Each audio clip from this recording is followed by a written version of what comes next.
అందరికీ నమస్కారం. నేను అపర్ణ. భారతీయ సంస్కృతికి స్వాగతం. ఆషాఢ మాసం వచ్చిందంటే తెలంగాణలో బోనాల సందడి ప్రారంభమవుతుంది. బోనాల పండుగ ప్రతి సంవత్సరం ఆషాఢ మాసంలో సుమారు 16 రోజుల వరకు జరుపుకుంటారు. హైదరాబాద్, సికింద్రాబాద్ జంట నగరాల్లోనూ, తెలంగాణ రాయలసీమలోని కొన్ని ప్రాంతాల్లోనూ నివసించే హిందువుల అతిపెద్ద పండుగ బోనాల పండుగ. ముఖ్యంగా హైదరాబాద్ నగరంలో బోనాల ఉత్సవాలు అంగరంగ వైభవంగా జరుగుతాయి. ఈ ఉత్సవం ముందుగా గోల్కొండలో కొలువై ఉన్న మహంకాళి దేవాలయంలో ప్రారంభమై సికింద్రాబాద్లోని ఉజ్జయిని మహంకాళి దేవాలయం, హైదరాబాద్ పాతబస్తీ శాలిబండలో ఉన్న అక్కన్న మాదన్న మహంకాళి దేవాలయం, లాల్ దర్వాజాలోని మహంకాళి అమ్మవారి దేవాలయం మొదలైన పలు ప్రధాన దేవాలయాలలో వరుసగా కనుల పండుగగా జరుగుతుంది. ఆది, మంగళ, గురువారాల్లో ఈ ఉత్సవాలు విశేషంగా జరుపుతారు.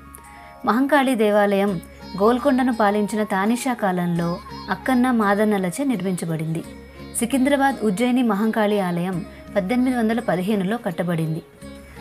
సంస్కృతి సంప్రదాయాలు చాటేలా తెలంగాణ ఆడపడుచులు పట్టుచీరలను ధరించి పసుపు, కుంకుమ, వేపాకులతో అలంకరించిన కొత్త కుండను తలపై మోస్తూ డప్పు చప్పుళ్లతో పోతురాజుల నృత్యాల నడుమ అమ్మవారికి ఘనంగా బోనం సమర్పిస్తారు. బోనాలు అంటే భోజనాలు అని అర్థం. ఆలయాలలో దేవుళ్లకు మనం సమర్పించే నైవేద్యమే బోనాలు. ఆషాఢ మాసంలో ప్రకృతి సిద్ధంగా వచ్చే వరదలు, అంటువ్యాధుల నుంచి మమ్మల్ని కాపాడు తల్లి అంటూ మైసమ్మ, పోచమ్మ, పెద్దమ్మ, ఎల్లమ్మ, పోలేరమ్మ పేరేదైనా సరే శక్తి స్వరూపమైన ఆ అమ్మవారిని భక్తి శ్రద్ధలతో కొలుస్తూ ఆయురారోగ్యాలను, సుఖ సంతోషాలను కలిగించమని మొక్కుకోవడమే ఈ బోనాల పండుగ ప్రధాన ఉద్దేశం. పంటలు సమృద్ధిగా పండాలి, ప్రజలంతా ఎలాంటి రోగాల బారిన పడకుండా క్షేమంగా ఉండాలని స్థానికంగా కొలువై ఉండే గ్రామదేవతలను కొలుస్తూ బోనం సమర్పిస్తారు. తెలంగాణ రాష్ట్రం ఏర్పడిన తర్వాత రాష్ట్ర ప్రభుత్వం బతుకమ్మ పండుగతో పాటు బోనాలను కూడా 2014 జూన్ 16న రాష్ట్ర పండుగగా ప్రకటించింది. కాకతీయ రాజులలో ఒకరైన ప్రతాపరుద్రుడు గోల్కొండలోని శ్రీ జగదాంబిక ఆలయంలో బోనాల సమయంలో ప్రత్యేక పూజలు చేసినట్లు పెద్దలు చెబుతారు. బ్రిటిష్ పాలన సమయంలో ఈ ప్రాంతానికి చెందిన సురటి అప్పయ్య అనే వ్యక్తి ఆంగ్లేయుల రాజ్యంలో చేరిన తరువాత 1813వ సంవత్సరంలో మధ్యప్రదేశ్లోని ఉజ్జయినికి బదిలీ అయ్యాడు.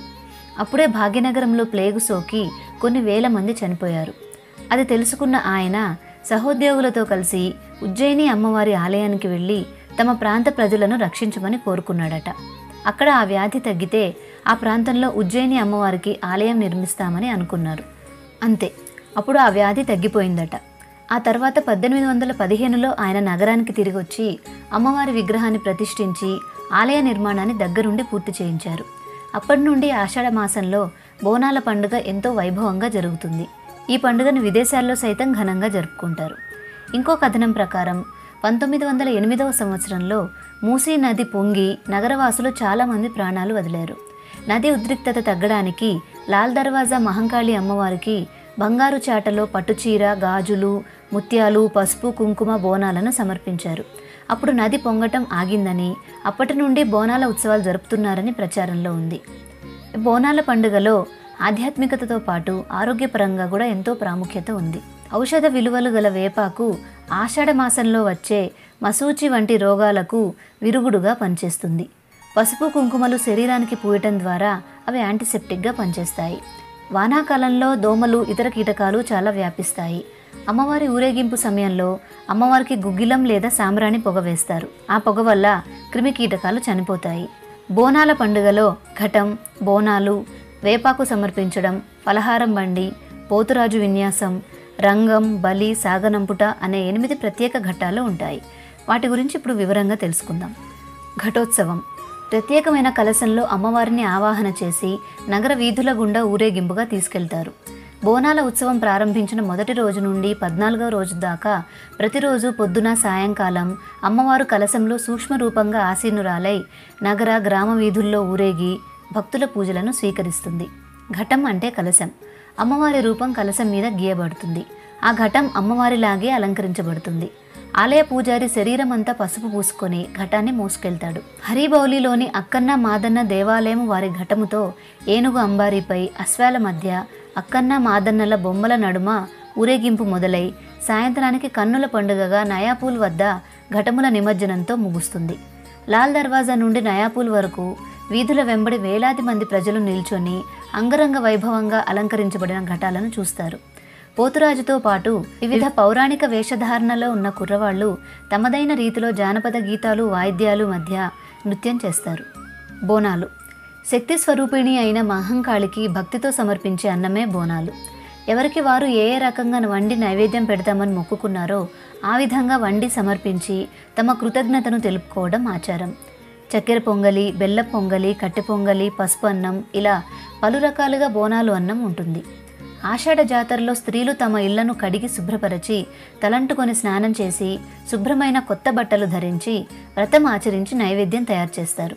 చక్కగా అలంకరించిన ఒక పాత్రలో అన్నాన్ని ఉంచి వేపాకులతో చుట్టూ కట్టి దాని మీద మూత పెట్టి మూత మీద పవిత్రంగా దీపం వెలిగించి తల మీద పెట్టుకొని వచ్చి లక్షలాది మంది ఆడవారు వరుసగా అమ్మవారికి భక్తితో బోనం సమర్పించి తమ మొక్కులను తీర్చుకుంటారు.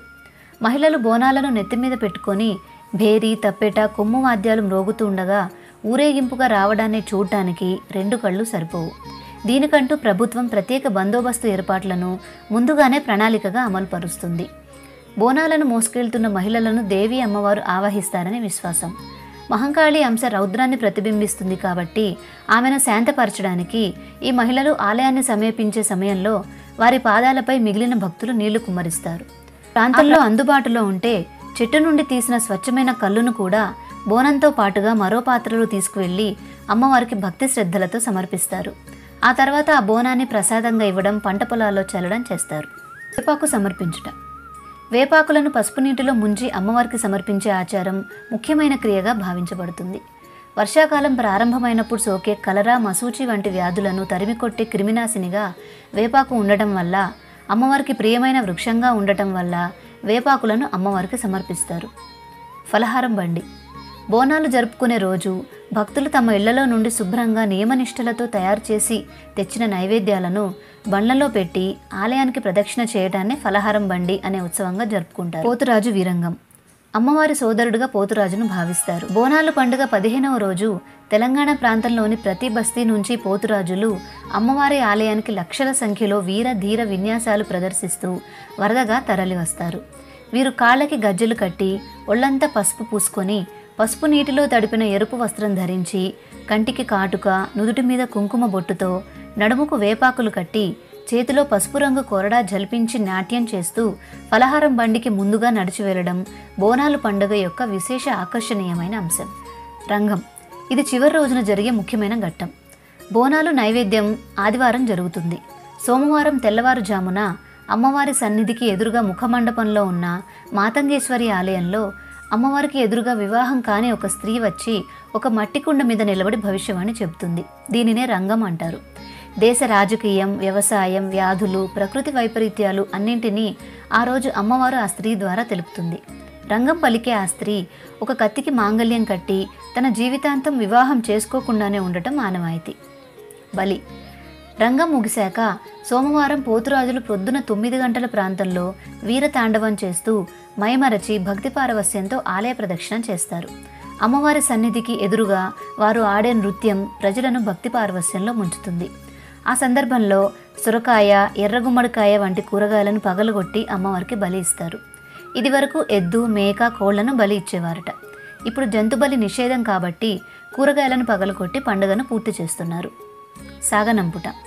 బలి ఇచ్చే కార్యక్రమం పూర్తయ్యాక సోమవారం పొద్దున 10 గంటల సమయంలో అమ్మవారి చిత్రపటాన్ని విశేషంగా అలంకరించి కలశాలతో పాటు ఏనుగు మీద ఎక్కించి మంగళవాద్యాల ధ్వనుల మధ్య వీధులలో ఊరేగింపుగా తీసుకెళ్లి భక్తులు అమ్మవారిని సాగనంపుతారు.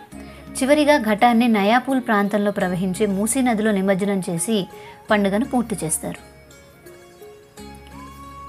మీకు ఈ వీడియో నచ్చిందా? నచ్చినట్లయితే లైక్ చేసి మన భారతీయ సంస్కృతి ఛానల్ని సబ్స్క్రైబ్ చేసుకోండి. ఈ వీడియోని మీ వాళ్ళందరికీ షేర్ చేయండి. నమస్తే.